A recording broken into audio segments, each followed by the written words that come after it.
నమస్తే. ఆచార్య ఆత్రేయ ఆర్ట్స్ పేరిట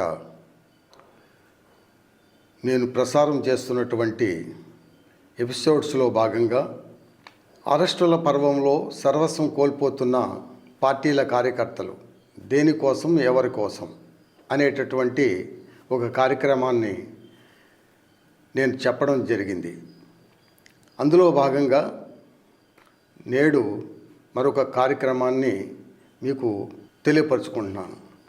ముందుగా 2026 నూతన సంవత్సర శుభాకాంక్షలను మన ఆంధ్రప్రదేశ్ రాష్ట్ర ఉన్నత అధికారి అయినటువంటి director general of police DGP గారికి మరియు రాష్ట్ర పోలీస్ శాఖలో పనిచేస్తున్నటువంటి మీ అందరికీ కూడా నా యొక్క నూతన సంవత్సర శుభాకాంక్షలు తెలియపరుచుకుంటున్నాను. ముందుగా నా పరిచయంలో భాగంగా నేను ఈనాడు మాట్లాడుతున్నటువంటి పోలీసు అధికారుల పోలీసు యొక్క శాఖ గురించి మాట్లాడుతున్నప్పుడు నా అనుభవం, నాకున్న అర్హత ఏమిటో ముందుగా మీకు తెలియపరుచుకుంటున్నాను. మా నాన్నగారు వెస్ట్ గోదావరి పోలవరం పోలీస్ స్టేషన్లో పనిచేస్తున్నప్పుడు హార్ట్ అటాక్ వచ్చి పోలీస్ స్టేషన్లోనే చనిపోవడం జరిగింది 1963. అప్పుడు 1965లో అప్పుడు ఇన్స్పెక్టర్ జనరల్ ఆఫ్ పోలీస్ రాష్ట్ర పోలీస్ ఉన్నతాధికారి శ్రీ లక్ష్మీ నంబియార్ గారు కొత్తగా గుంటూరులో పోలీస్ బాస్ హాస్టల్ ప్రారంభించడం ద్వారా మమ్మలను ఆర్ఫన్ బాయ్స్గా పరిగణించి మమ్మల్ని చదివించి పెద్దవాళ్ళని చేసి ఉద్యోగాలు ఇవ్వడం కూడా జరిగింది.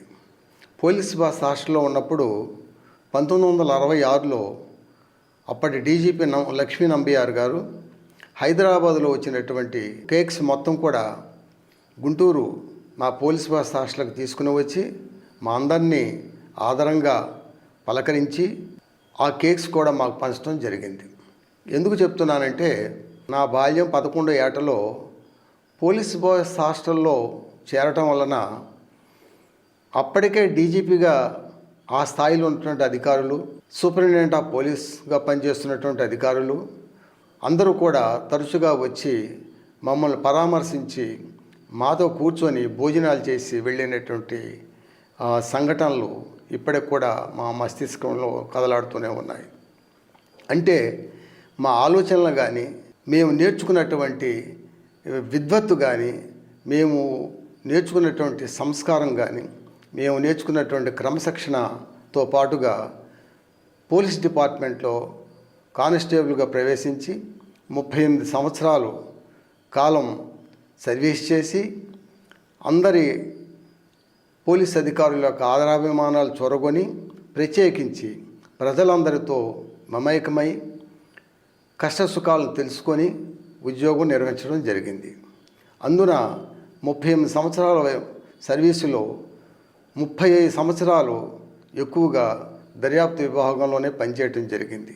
అందువలన ఈ యొక్క అనుభవంతో పోలీస్ అధికారులతో నేను నేర్చుకున్నటువంటి గొప్ప గొప్ప విషయాలతో క్రోడీకరించి నేను చెప్పబోయేటటువంటి కార్యక్రమాలలో పోలీసు అధికారుల యొక్క విధి నిర్వహణలో విషయాలను కానీ, ప్రజా జీవితం నుంచి వచ్చినటువంటి ఒడిదుడుకులలో మన పాత్ర ఏమిటని కానీ మనం తర్కించుకొని నేను చెప్పడం అనేది జరుగుతుందని సవివరంగా పోలీస్ అధికారులందరూ కూడా నేను తెలియపరుచుకుంటున్నాను.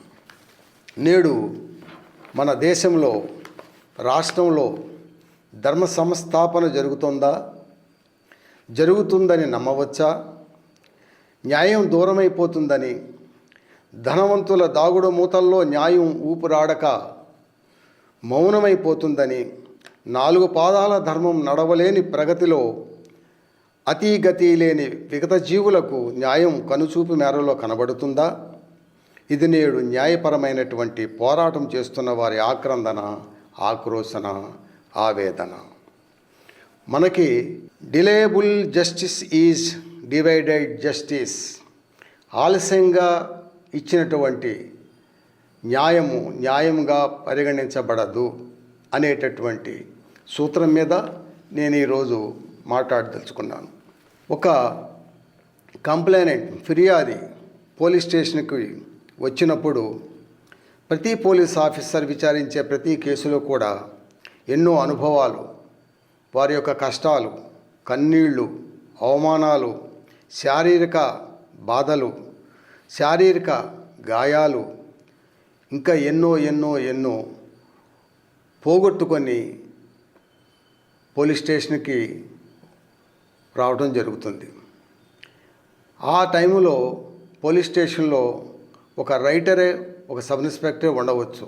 కానీ ఫిర్యాదుదారుడు ఒక కలెక్టర్ గారైనా కానీ, ఒక జడ్జి గారైనా కానీ, అంతకన్నా గొప్ప నాయకులైనా కానీ పోలీస్ స్టేషన్లో వారికి వచ్చి రిపోర్ట్ ఇవ్వడం జరుగుతుంది. ఎందుకంటే న్యాయం జరుగుతుందని, అరెస్ట్ చేసే అధికారం రాజ్యాంగం ఒక పోలీస్ వ్యవస్థకి ఇచ్చింది కాబట్టి వారు మనతో సంప్రదించి న్యాయం జరగమని కోరటం జరుగుతుంది.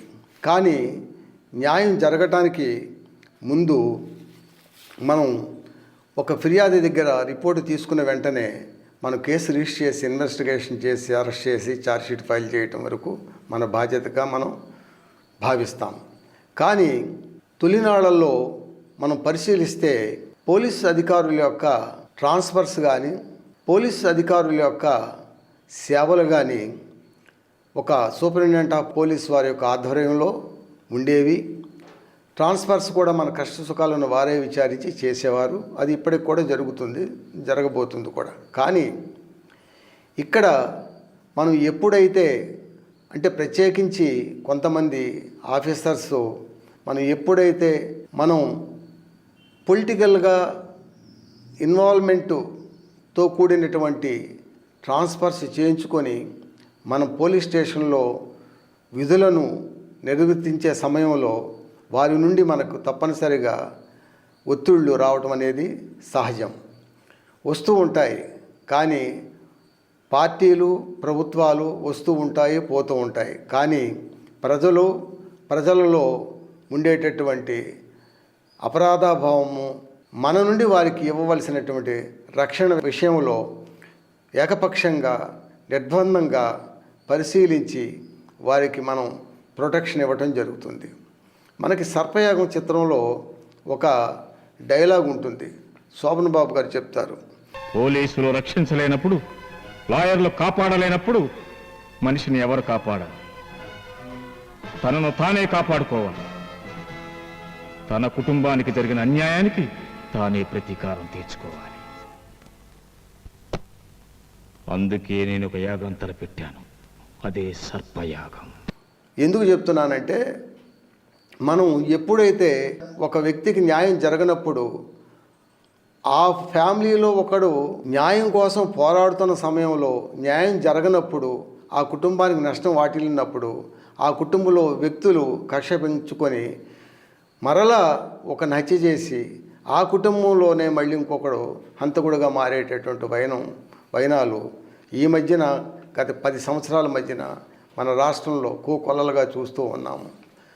ప్రివెంటివ్ యాక్షన్లో భాగంగా మనం ఎంతవరకు చేస్తున్నాము, ఎలాగ చేయాలి అనేటటువంటి విషయాలు ఉన్నత అధికారులందరికీ విదితమైనప్పుడు కూడా మనము ఫిర్యాదు తరఫున ఫిర్యాదు న్యాయం అందించడంలో మనం ప్రథమ కర్తవ్యంగా భావించి చేయాలని, ఒత్తిళ్ళు వచ్చినప్పుడు కూడా మనం దూషణలు ఎదుర్కొన్నా, మరి ఏ విమర్శలు ఎదుర్కొన్నప్పుడు కూడా, ప్రజలు కష్ట సుఖాల్లో ఉన్నప్పుడు కానీ, సుఖదుఖాలు ఉన్నప్పుడు కానీ పోలీసు వారిగా మన వంతు ఈ సమాజానికి రేయింబగుళ్ళు మన సేవలు అందిస్తూనే ఉన్నాము. అయినప్పటికి కూడా ప్రతిపక్షంలో ఉన్నవారు మనల్ని దూషించటము, ప్రభుత్వం ఏర్పరిచిన తర్వాత మన మీద ఒత్తిళ్లు తీసుకొని చేయటం జరుగుతూ ఉంది. ఎవరు ఏమి చేసినా పోలీసు వ్యవస్థలో ధర్మాన్ని కాపాడటంలో మహాభారతంలో శ్రీకృష్ణుని పాత్ర వహించాలి. ఎందుకంటే శ్రీకృష్ణుడు ధర్మ సంస్థాపనార్థాయ సంభవామి యుగే అన్నాడు.